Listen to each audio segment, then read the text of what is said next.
જરા વિચારો કે તમે તમારા સપનાના આર્કિટેક્ટ બની શકો.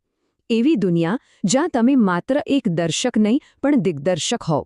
સારું, આજે આપણે એ જ રહસ્યમય દુનિયાની ચાવી શોધવા જઈ રહ્યા છીએ.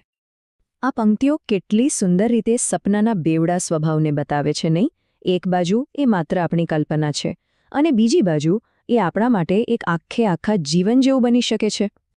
અને બસ આ જ સવાલ આપણને લ્યુસિડ ડ્રીમિંગ નામના એક અસાધારણ અનુભવ તરફ લઈ જાય છે.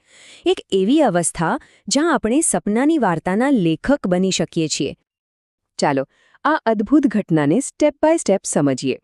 આપણે સપનાની રહસ્યમય દુનિયાથી શરૂ કરીશું, પછી લ્યુસિડ ડ્રીમિંગ શું છે તે જાણીશું, એની ટેકનિક્સ જોઈશું, એનાથી કોને ફાયદો થાય છે એ સમજીશું અને છેલ્લે કેટલીક જરૂરી સાવધાનીઓ પર પણ વાત કરીશું.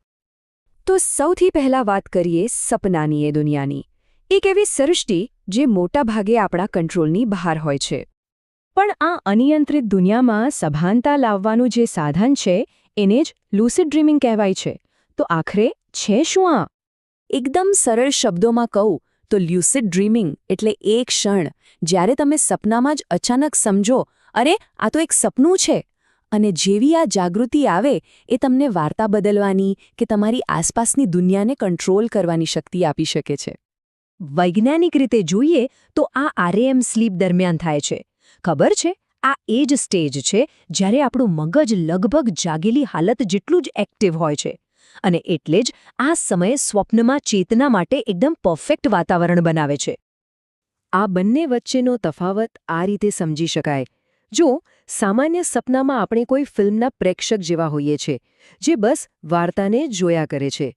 પણ લ્યુસિડ ડ્રીમમાં આપણે એ ફિલ્મના ડિરેક્ટર બની જઈએ છીએ, જે દ્રશ્યો પણ બદલી શકે છે.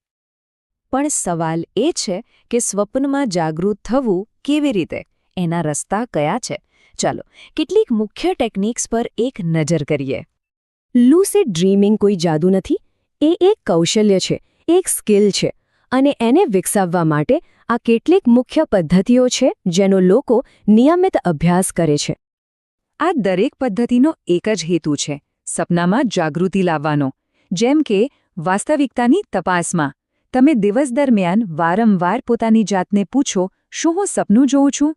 અને પછી તમારી આંગળીને હથેળીમાંથી પસાર કરવાની કોશિશ કરો.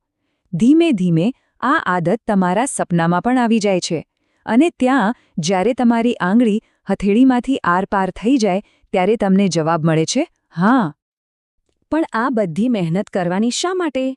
કારણ કે લ્યુસિડ ડ્રીમિંગ માત્ર એક મજાનો અનુભવ નથી. એના વાસ્તવિક જીવનમાં પણ ઘણા ફાયદા છે. આના ફાયદા જુઓ. એ સિર્ફ કલાકારો પૂરતા મર્યાદિત નથી.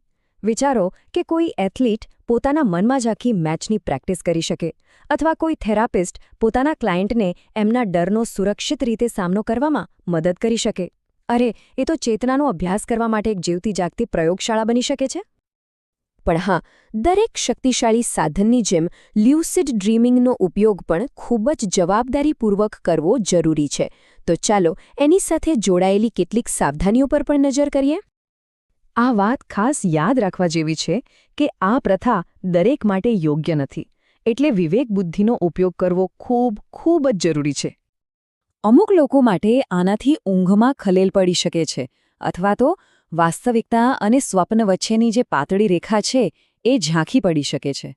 એટલે હંમેશા પોતાના માનસિક અને શારીરિક સ્વાસ્થ્યને જ પ્રાથમિકતા આપવી જોઈએ. આ અંતિમ પ્રેરણાદાયક પંક્તિ સાથે આપણે સમજી શકીએ છીએ કે લ્યુસિડ ડ્રીમિંગ એ આપણી આંતરિક દુનિયા સાથે જોડાવાની અને તેને સમજવાની એક શક્તિશાળી રીત બની શકે છે.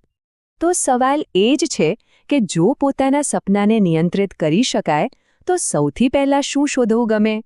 તમારી આંતરિક દુનિયાની સફર અહીંથી જ શરૂ થાય છે.